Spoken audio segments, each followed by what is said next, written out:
జగన్కి సిసిడి జబ్బు ఉందండి. సిసిడి అంటే ఏంటో తెలుసా? క్రెడిట్ చోరీ జబ్బు, క్రెడిట్ చోరీ డిసార్డర్.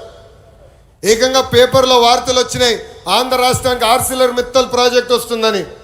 ఆయన ప్రెస్ మీట్ పెట్టి ప్రాజెక్ట్ రావట్లేదు, పక్క రాష్ట్రానికి వెళ్తుందని చెప్పారు. గౌరవ ముఖ్యమంత్రి గారు, ఉప ముఖ్యమంత్రి గారు ఆ ప్రాజెక్ట్కి శంకుస్థాపన వేస్తే లేదు, నేనే ఆ ప్రాజెక్ట్ని తీసుకొచ్చానని ప్రెస్ మీట్లో చెప్పే పరిస్థితి మనందరం చూసాం. ఇంతేకాదు, ప్రపంచం మొత్తం తిరిగి పెద్ద ఎత్తున గూగుల్ని మన రాష్ట్రానికి తీసుకొస్తే వాళ్ళు అడ్డుపడ్డారు, కోర్టులో కేసేశారు. కానీ ఇప్పుడు ప్రెస్ ముందరికి వచ్చి మా వల్లనే గూగుల్ ప్రాజెక్ట్ వచ్చిందని చెప్పుకునే పరిస్థితి.